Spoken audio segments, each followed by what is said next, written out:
Hey guys, Nolar here, back on the 5-9 mobile channel, and today we're going to be discussing the unfortunate closure of Dragalia Lost, one of the best free-to-play games out there, and here we are. So I'm here talking about it, but I've also got Gail Riot, one of our resident gacha experts, and we're going to be discussing how the game started, and how the closure was kind of telegraphed from the last few months or so. And then, of course, looking at the community's thoughts, people inside the gacha gaming community, as well as people inside the Dragalia Lost community. So, before we dive right in, I want to say, if you're new here to the channel and wants to see more mobile gacha gaming information, discussions, reviews, impressions, all that kind of stuff, hit that subscribe button, ring that notification bell, and share it all with your friends, your mom, everybody. Helps us out. So, that's it. Let's get started. Yeah, Dragalia Lost is ending. I mean, you know what? We were talking about this a couple of months back. I think this was around September or November. We saw a lot of things. They sent out a community post saying they were slowing things down, and Nolar and I were kind of like, that's kind of a telltale sign. And yeah, lo and behold, here it is. They informed us that the game is ending after July 2022, basically, because they are going to release the last chapter of the story there. And yeah, it's very, very, I mean, it's unsurprising, but it's sad to see a game go, every single time. Even when Blazing went, and various other gachas have gone, it's always sad to see them go. And Dragalia is no less as well. And I mean, it's a Cygames game. It's one of the more popular ones as well. It's just a shame it never got the love it deserved from the general audience. Of course, its fan base loved it, but it never really got widespread, right, Nolar? Yeah, it never really took off. I mean, it was always touted as a really good game, and I'm sure you and I have both played moments of it. We've logged in and checked it out, and I personally never got into it, but from what I could tell, everyone that was a fan, was a content creator, went through the game, they loved it, and it was really well, I think, very free-to-play friendly, as I understood it. I mean, as a whale, I spent as much as I could, but I did not spend a lot when I was playing that game. So, yeah, just looking back at, I want to say it was sometime late last year in 2021, they announced that they were slowing down the release cycle. And that usually, Gail and I, we called it, guys. We called it. Absolutely. It was going to be the telltale sign that, the game is looking to slow down and eventually shut down. And again, we knew it was coming, but the thing is, I agree with Gail that it wasn't really, it's never a good feeling to see something shut down. Like, we knew that was coming on the horizon. It just, when it did, it was like, oh, damn, that sucks. Yeah. Right? It's just just how the feeling is. So, yeah, it's such an interesting perspective because to get something that's official, again, the biggest problem that Dragalia Lost had was, if I understood it correctly, Nintendo was the one that was kind of hamstringing things. Yeah, no, from what I know, obviously Cygames have tried their best with the game, of course. They also have a plethora of other titles under their catalog, so they never really relied on Dragalia, but they really wanted it to succeed. But the thing is, Nintendo is the main publisher, right? So they're the ones, promoting the game and everything. But the problem was they never promoted it. And after a point, I think even Cygames kind of fell off because they were like, well, we have Grand Blue Fantasy. That's our baby, right? That's 8 years running. They've not screwed up with it once. They've got a console game coming out for it. They've got a 2.5D fighter for it. They have an animation for it. And then you look at the other titles. Precone is doing extremely well. It's got an anime. It's got 2 seasons worth of anime. Uma Musume has been a revolution in Japan, clearly, right? With it consistently being in the top 5 top grossing for the last year, basically. They have other titles. They have Shadowverse as well, of course, right? But the problem is Nintendo never gave them the support, and as a result, they also lost interest as a result of it. And it was something that was doomed from the get-go, basically, in my opinion.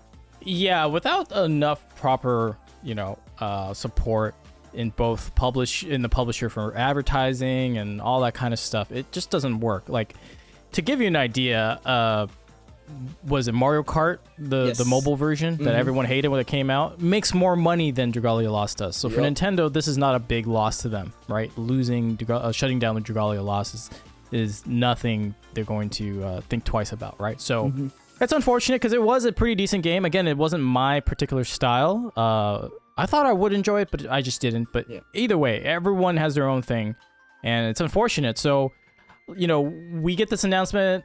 Now we kind of take a look at, the communities that were involved. So, Gail, go ahead and show us what kind of stuff was announced. But yeah, we'll go and see the Gacha Gaming Reddit first. And this is obviously going to be more of like other Gacha players. You'll see a lot of other Gacha players from other communities. And people who may have already played Dragalia may have dropped it. So let's see what they have to say. This is one of those things that almost everyone who still played was expecting, but still sad about. There's been a lot of warning signs in the past few months with cuts to content across the board, but damn, does it suck. Yeah, I mean, that's pretty much what we were saying, right? Nolar, this guy, I mean, everybody was kind of expecting it at this point. I think it was only the Dragalia Lost fans who had a little bit of copium that, it's quality over quantity, right? But, I mean, that's never the case when it comes to a gacha game. It's always quantity over quality, and that's how they make money more often than not. Yeah, exactly. And again, I'll say it, we called it. We knew this was coming, and I feel bad for the Dragalia Lost players because, when you were so invested, like when the time Dokkan shuts down, I'm going to be real sad, Yeah. So this is going to be interesting. So one of the maybe the most generous gachas I've ever played alongside Azure Lane. That's a fairly accurate statement. I keep coming back despite dropping several times to fix my gacha itch. Pericony and Joker rules are one of the best days for me. I tried enjoying it, but vertical screen doesn't do it for me. Yeah, and that's kind of the thing is, right? Me personally, if I'm playing a mobile phone game, I really do enjoy the vertical portrait mode versus landscape. And that's where I was like, oh yeah, Dragalia looks cool. I think it's the one game that'll like stick to me, but no, here we are. But yeah, the music was great as well. That's the one thing I will say. The music was really good. Overall, it's just unfortunate. So yeah, I'd like to add on top of that the vertical screen part. I feel like the way the game was made, it was decent. And I mean, we've seen other iterations of how Dragalia has done it. I mean, the most recent one was Tales of Luminaria, and that was a disaster. So they did the best they could, but I agree with you that, it just had something missing, and I don't know what it was for me as well. Let's see. The biggest warning sign is that this property is completely dead in Japan because of Nintendo/Cygames legal bleep at launch. The writing has been on the walls for years. The game has no merchandise potential while the JP audience boycotted the game. That's one thing I will say. I actually haven't heard about that whole legal situation. I mean, you might know a little bit more than I do about that, Nolar. But the whole merchandise thing, I mean, you look at other Cygames games, they have, like I said, they have anime, they have, a lot of stuff going on for them. Whereas Dragalia never really got that treatment at all. They haven't even gotten a proper, animation, I feel like, in recent years. Even a short animation hasn't been a thing. So, yeah, I feel like that's one thing that they completely failed on is, just, again, it comes back to Nintendo. They never just promoted it like they should have. The thing is, if you're trying to capitalize on an IP and a property, and just making, I'm gonna make the comparison to Dragon Ball, for example, right? They have everything under the sun, So even though the main property is their manga anime, there's literally everything: video games, arcades, figures, stuffed toys, whatever you can think of. They have that, and it propels the longevity of the IP.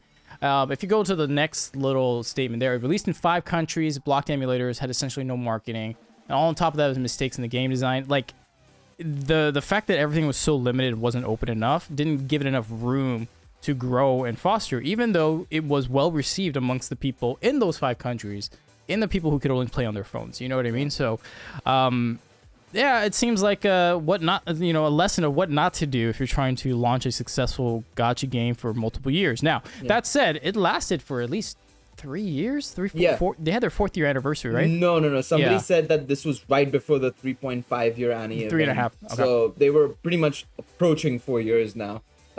Because I remember it released in 2018. It came alongside a lot of other gachas, like Azure Lane launched around there. Epic 7 launched around there, so it was during that big gacha boom of 2018 basically. So yeah, this guy also says what really killed it wasn't even necessarily that the High Dragon Trials was really controversial because it was basically a 180 turn from a pretty chill grinder into an MMO light with mechanically heavy fights that were full of do or die mechanics.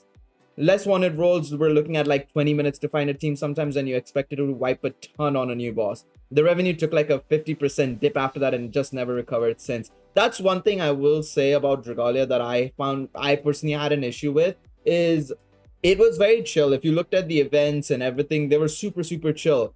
But then you had all of a sudden high dragon trials, and then they added Volk and, you know, all these other high difficulty content, which required you have like, you know, perfect, you know, technique to be able to, you know, defeat them.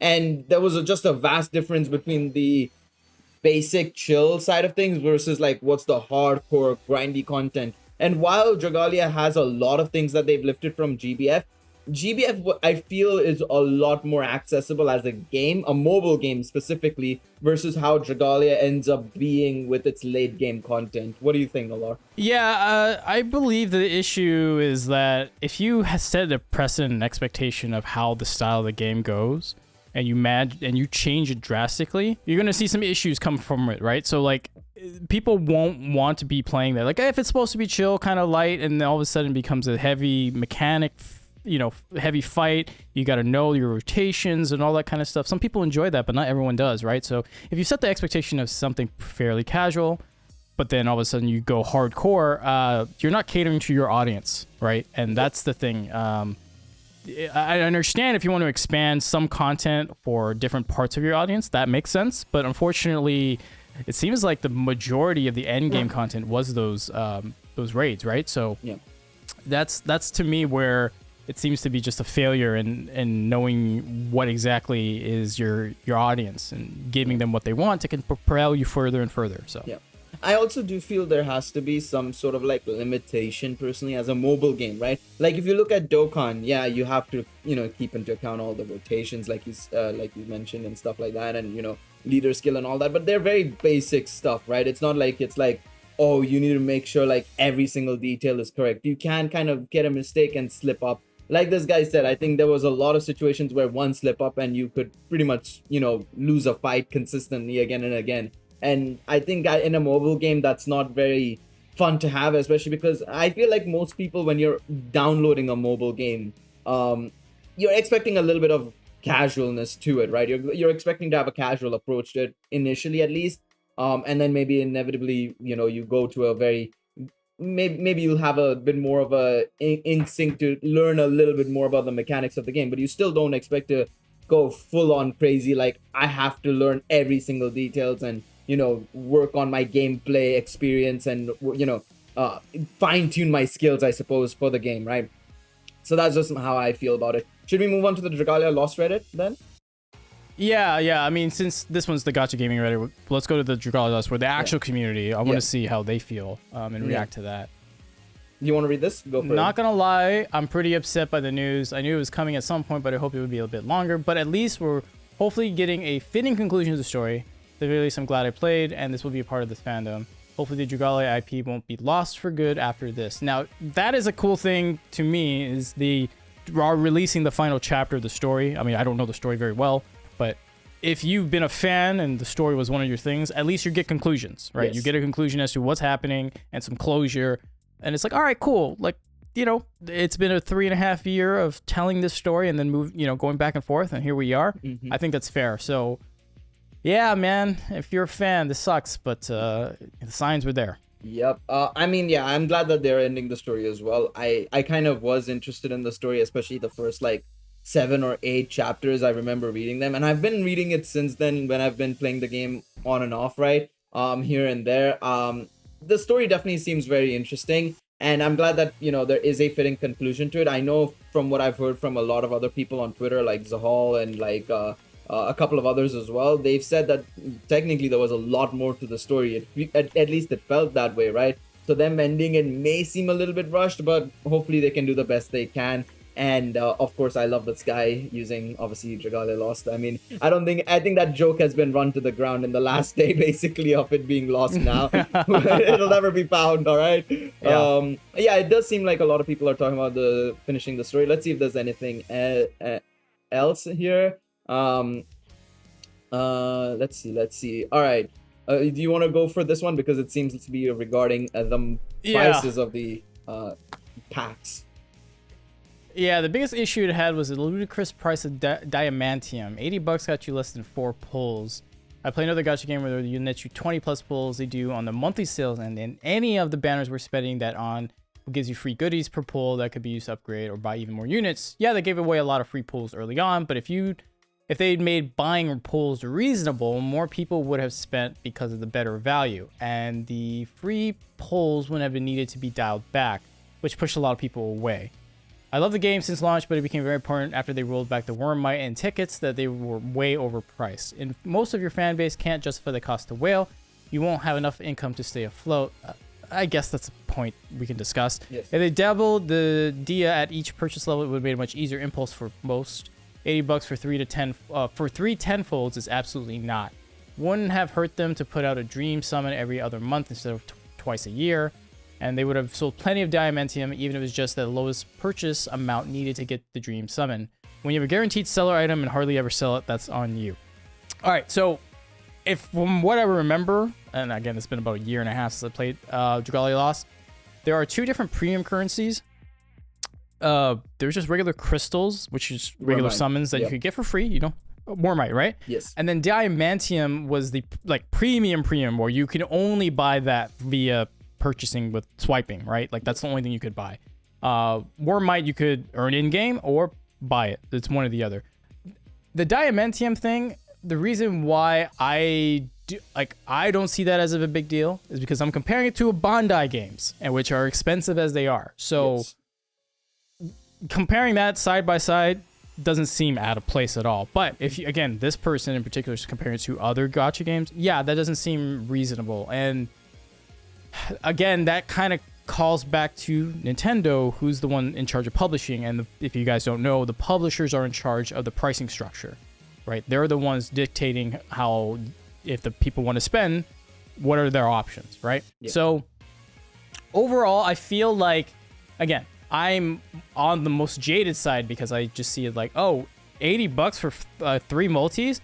That's better than Dokkan, where I barely spend $50 and I get like 1.5 multis, right? So like, to me, that's not so bad. But I guess in comparison, like they could have done some changes in terms of their pricing structure, into their rates, into all that kind of stuff, just to keep people a little more happier. But yeah, overall, I don't think it's too big of a deal. But it's who's to say now? It's, you know, it's looking in hindsight. So. I don't know. What are your thoughts? Because you're not a spender at all, Gail. Did you think the rates or all that kind of stuff was a little too out of your price range? Yeah, I mean, to be honest, like I'm definitely not as much of a spender as you are, right? But I do tend to like, okay, if I see a good pack, right? Like, especially if you look at, I'm gonna refer to Dokkan here, right? You look at those ticket packs that they do for Global Dokkan and Pilaf's Trove, right? They're amazing, right? They're absolutely fantastic, great value. Always worth it. And even those $5 for 50 stones or 50 stones for $5 packs, right? Those are what's valuable, and those are what gets, the people who don't whale that much to spend more regularly if you do it more often, right? And when you don't do that often, when you don't have sales or various other new packs and stuff to come out to kind of incentivize people to buy, that is a problem in my opinion. I think that's where problems begin a little bit. It's not the end of the world because whales will spend no matter what if they enjoy the game. I think if anything, I will still maintain more of the issues lie in the experience of the game more than the prices of the packs and stuff. I feel. Yep. I do think it is a factor. I definitely do believe it's a factor. I think everybody would agree with that. But it is a lesser of a factor compared to the gameplay, I feel. I do believe, though, they should have probably focused a little bit more on making more valuable packs, more worthwhile packs, because I never felt to spend on Dragalia. I mean, I rarely do it in side games gachas anyways, but I feel like other side games gachas, I mean, Nolar, you've also played Uma Musume as well, so you might know a little bit more in terms of the pricing of those packs, because side games publishes that itself. They don't have anybody else publishing it for them, unlike Nintendo here. But I feel like other side games gachas have much better value when it comes to pricing and everything. Maybe not GBF, but like Princess Connect and stuff. I feel like they're much better there than versus what we have in Dragalia. Yeah, it's unfortunate overall. I mean, looking through all this stuff, this is what I say. Like when I played the game, I thought it was fairly fun. I'm not a fan of the style. It's like a really polygonish style. It's a style though, so that's just you know, if you like it, you like it. But again, rest in peace, Dragalia Lost. Hopefully you get resurrected down the line in either a full game or something else. Another gotcha, but you had Dragalia Lost too. Exactly. I mean, they had a good run, so I will say. Yeah, it's always sad to see another gotcha down the graveyard, but that's the way things are. Anything else you want to say, Gail? I just want to do this one point because this is a good talking point, of course, is not helping the thing, helping things was really the drip feed of content. None of the newer events required the newer characters to any extent, and the content was slow to come out with on top of that, and always has been. They also kept making really bad business and design decisions. Leon has been a top tier fire unit for almost a year and a half now, and it took the twins showing up to actually give Halloween Lowen some decent competition. While Karina was a cluster of bleep, and the summation of all their bad decisions, the extended print lineup, the shared skill choices, etc., who ended up warping the entire meta around her with how badly people wanted to speed clear Tartarus. Because if you could clear his ass in like a minute, then every other Agito could fall victim to the same fate, and so on and so forth. So this is actually a topic. We've always discussed this, right? Like even I feel like Genshin to an extent has this issue where not a single unit that has come out since Ganyu/Hu Tao has beaten them in terms of raw damage, right? Is it necessary for a game to have power creep to survive, especially a gacha game? What do you think? Yeah, power creep is, you know, as we are seeing it in a bunch of gacha games, you know, you want the new shiny unit to play with. And then if you have the best new unit now, what's the purpose of you summoning on the next best unit, right? So they need to slightly edge up another character in terms of power, so you're like, that's the new shiny thing I want, and keep going, right? That's just how it goes. Some games do it a lot better than others, right? Think of Arknights, where the day 1 5-star units are still viable today because their power creep is more about utility and roles, as opposed to literally everyone does the same thing. It's just damage, or defense and whatever. So, you know, everyone's got their own way to go about it, but if you don't handle power, you have to have power creep, but if you don't handle it properly in terms of it goes spikes way out of control too quickly, or there's not enough to incentivize people to summon and spend, then you're looking at a bad business model, right? Yeah, I agree. I think power creep is necessary to an extent. It's not something I'm a fan of necessarily, because it just, I especially if it's to an extent of like consistent power creep where it's like, oh, the next unit is the best unit in the game and so on and so forth. That just becomes unnecessarily too much. But I feel like on a regular basis, maybe like every 6 or 7 months, you should expect the next step up, right? From what we had previously, or like you said in Arknights, where everything has a role, everything is viable, everything is useful, right? When a unit comes out on your game and it's dead on arrival, that's an issue. And if it happens consistently, that's an issue on your end more than anybody else's, to be honest, because there's nobody else to blame but you guys for making these designs happen. In terms of like all the other like gameplay changes, because I have seen a little bit of the gameplay changes, because I did play the game for like an extra 2-3 months, I think sometime late 2020, early 2021, like during peak COVID times. I kind of got bored and reinstalled Dragalia to play it for like a couple of months, especially around the Joker collaboration, I think it was. I kind of dig it, but at the same time, I can see why people start to have problems with it, because it just became a lot more complicated than it already was.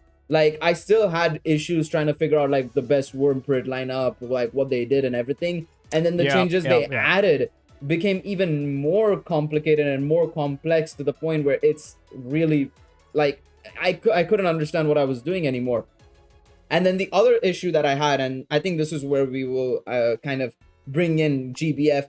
GBF obviously has a very similar like design, like base foundation. If you look at it, Dragalia and GBF have a very similar core design, right? You see, you have your weapons, you can uncap them. They have the same materials to uncap them, if I'm not mistaken. You have that Damascus ingot that's used on both games as well, by the way. Pretty sure it's used on both games as well. Right. You can uncap your characters and all that jazz. But the thing with GBF is that the weapons is, of course, you summon for the weapons, right? And instead of dragons, you summon for the weapons. I feel the way you work on your weapons and the road path to where you to the end game content that you have to do is a lot more simple and straightforward. Dragalia has this situation where you start off the game, you go into your normal events, you do your raids, do whatever you want, do the events and whatnot, the limited time events and stuff. Then you do I don't remember what it's called, but it's the one before the high dragons you do. You do that, then you do high dragons, then you have to do Volk. And mind you, you have to ensure you keep grinding those stages so that you can get the weapons to be the next level of difficulty, basically. And it's like, but that's so unnecessarily complicated because you have to do this every single time for each element, for each different weapon type as well. And it just becomes so much of a grind and so much of a hassle that people just don't enjoy it anymore because you're doing the same thing over and over again for different weapons, but it's the same content you're doing again and again. So that was also another issue for me personally when it came to Dragalia's design decision of its content more so.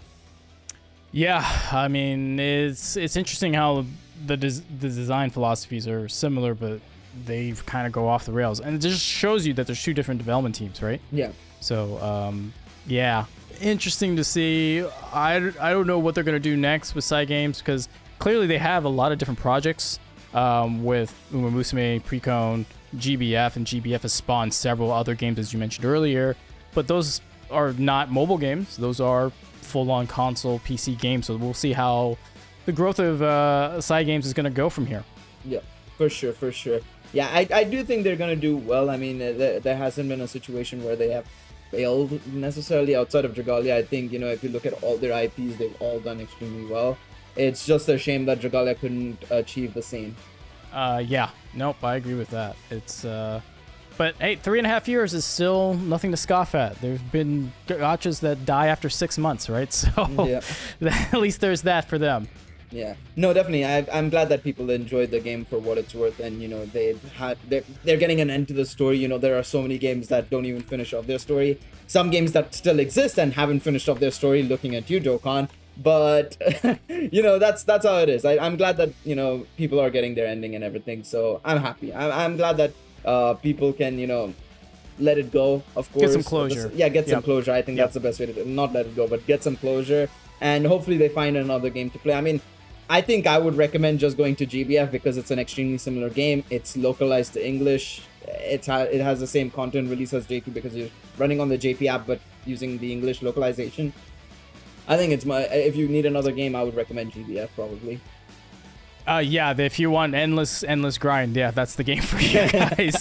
That's for sure. So, with that said, everyone, this is our thoughts on Dragalia Lost shutting down. Gale and I just discussed it. I know it's been a little crazy. There's it's sad for them, but they're getting closure. So let us know your comments down below, what your thoughts are on how this all transpired. If you have any memories, if you played it or weren't interested in trying it, let us know down in the comments. And if you're here and new to the channel, want to see more mobile gaming, gacha gaming, all that kind of stuff, hit that subscribe button. Hit that notification bell so you know when we go live, and share it with your friends. Share it to mama. It helps us out. So, with that said, thanks a lot, guys. On behalf of myself and Gale, we'll see you all in the next one.